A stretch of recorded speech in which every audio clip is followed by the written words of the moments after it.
Yeah. It's all good. All righty. Tanisha, you want to start? Yes, we'll start off with Mike Trudell.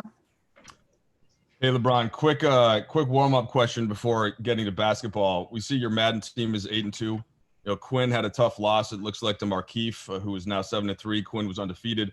How is your squad responding to your coaching? How do you feel about your prospects as you move forward with your Madden season? I feel very confident going into week 11. Today is week 11, and we head to Atlanta to face KCP and the Falcons, sitting at 8-2, and I feel good. Brady has his team well prepared. Coach Arians has his team prepared. Ronald Jones is the league MVP right now, and Gronk and Mike Evans and my receiving core are looking forward to the challenge against that defense. And then our defense is looking forward to trying to, which no one can do, is slowing down Julio Jones. But if we can slow him down a little bit, we give ourselves a good chance to go into Atlanta and come out of there, 9-2. So see what happens. Yeah, I mean, you were an all-state receiver. Dudley said when he played, he was a little surprised with how much you pounded the run. LeBron, is that just kind of game plan with what you had on your roster? Yeah, every game presents different challenges. So, depending on, the calls with the defensive coordinators calling versus my offense would dictate, some of the play calls that I have. If it's 8 in the box, then I know I got some passes that I can make. If it's, 6 in the box, and they playing a nickel or whatever the case may be, then I know I can, I can run the ball pretty effectively. So, just trying to be very efficient and have a game plan and then let the game take care of itself. All right, for hoops, Portland's been basically playing playoff games, right, for the whole time in the bubble, and it hasn't been the same for you guys for obvious reasons. How do you get the squad to meet that standard, day one? And of course, you've all been there a million times. So how does that play out for you? I'm not smiling. That's your question. Anthony is behind the. When he does silly stuff, I call him Anthony. Yeah, he'll only call you Anthony. I'll meet you in the mailroom. Oh, okay. I'll see you in a little bit. They definitely been playing playoff basketball since they got here to the bubble. Obviously, a lot of the games is like must win. They probably felt, and they've been playing some really good basketball along with some other teams here in the bubble. And it's going to be challenging for us, but that's what the playoffs is all about. Every matchup should be challenging, and that's what you live for moments to be challenged. So I look forward to the opportunity. Hey, LeBron, it's Dave. How do you see Carmelo's role with this Blazers team, and what did you just think of the opportunity to face him in the playoffs? 17 years have to come to the league together, 8 years since you guys last faced off in the postseason. I guess, they've given him a role and they've accepted his role and has flourished under it. He gets a lot of catch and shoot opportunities. He shoots the ball extremely well, always have, and catch and shoot opportunities. When he gets smalls on him, he takes them to the post and uses his ability to, with his weight, with his footwork in the post, to exploit those matchups and has worked well for them. It's always fun too and exciting to be on the same floor as one of your brothers, one of your best friends. So, that's exciting for me. Allie. All right. Tanya? Can you describe the moment when you guys were in the Bahamas and you see Carmelo drifting off into the ocean? Can you describe what went through your mind and what you did and all that? Can I describe it? I don't know. I just knew that he was not back at the boat with the rest of us, and so I went out looking for him, and through the grace of God and through strength and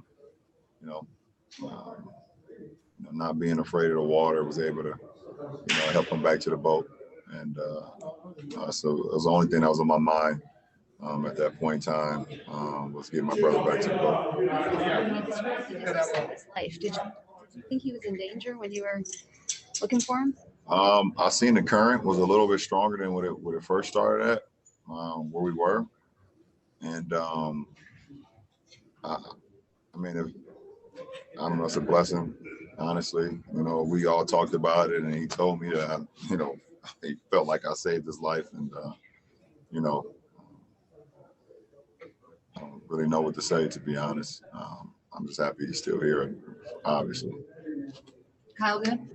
AD had some really great games during the seeding games, some forgettable games during the seeding games. How much of a key is it for this series specifically for him to really dominate the Blazers front court, especially when you think about that sort of 2018 series where he led that sweep? We just want AD just to be, hey, my guy. Hey, buddy. Yeah, I'm good. How you doing? How's the quad? Yeah, good. All right. AD's job is to just be AD. There's no extra pressure. Just be AD. He do everything. He does everything. He handles the ball for us. He posts up. He's on the perimeter. He's a defensive player of the year. There's nothing to even. There's no added pressure to go out and be AD.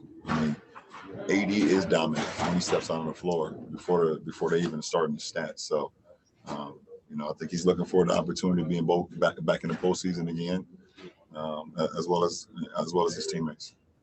Mark Medina.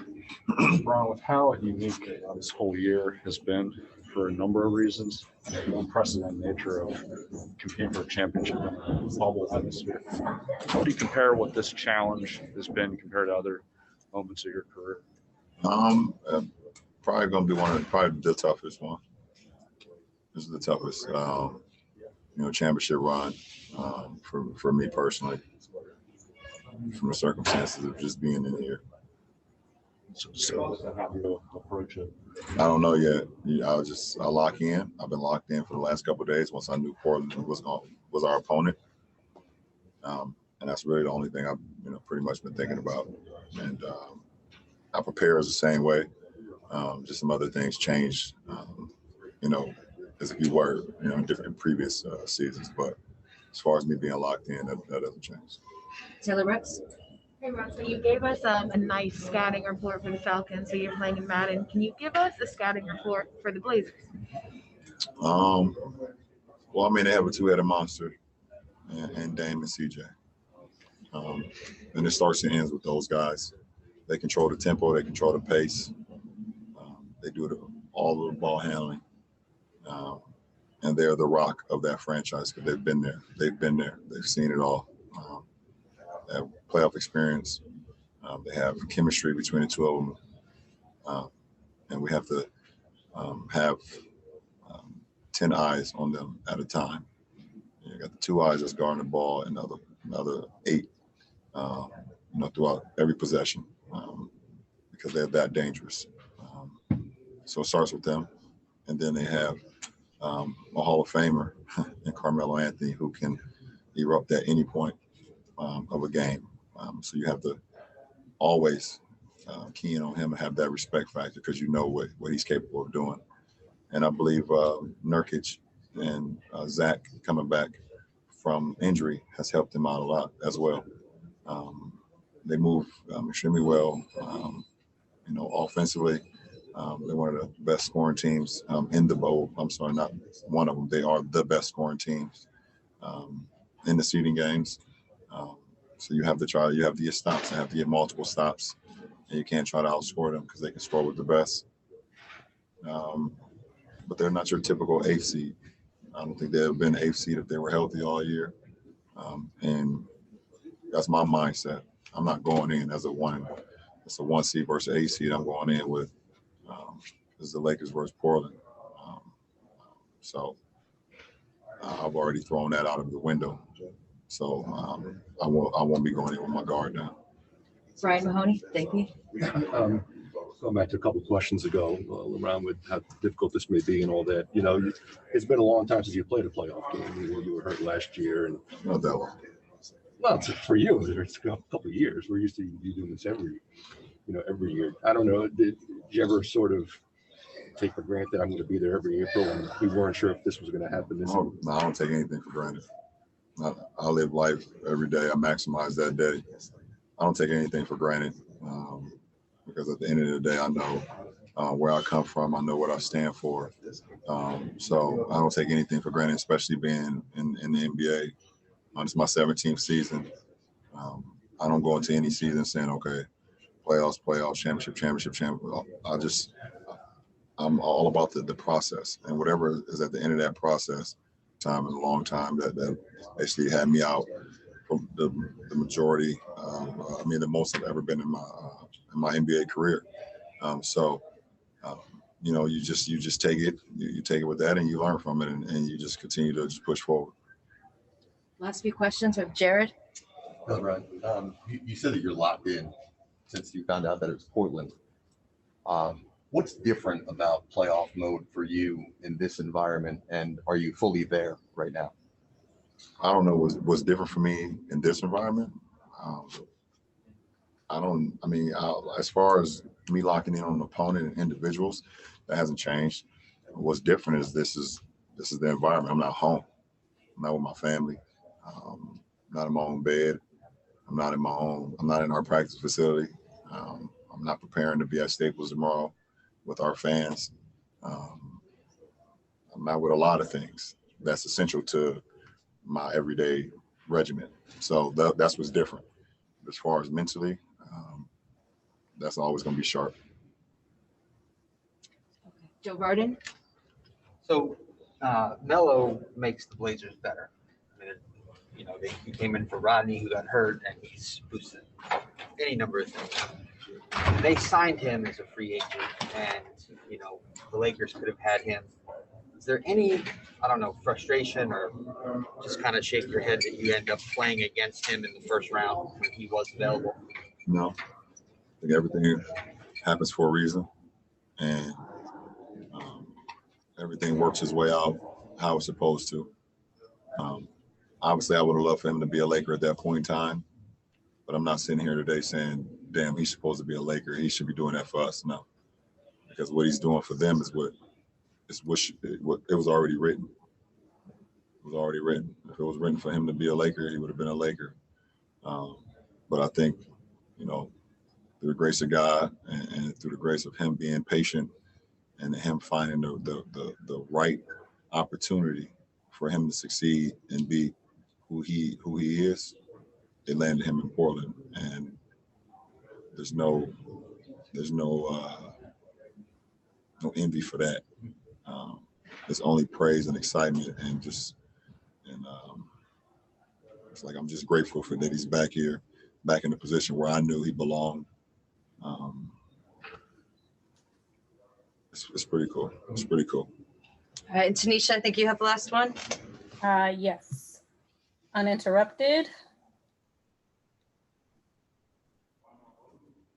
Hello? Can you hear me?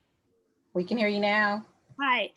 So switching gears just a little bit, LeBron, obviously you're wearing the I am more than an athlete hat, and you had an open letter for the More Than a Vote with you and some of your other artists and other athletes. I'm just curious what you hope people take away from that letter and just moving forward with that campaign as we look ahead to the November election.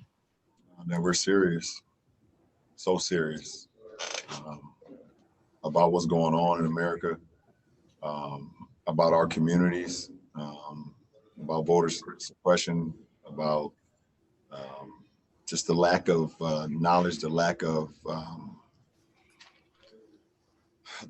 people who care for them. And we put a team together to be able to give our communities the resources to let them understand what their rights are.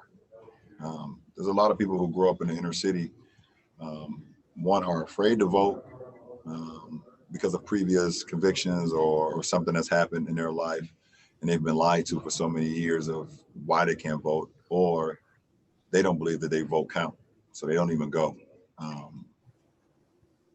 We want change. We ask for change in our communities, and we want the people in our communities to know if we want change, we have to make it ourselves.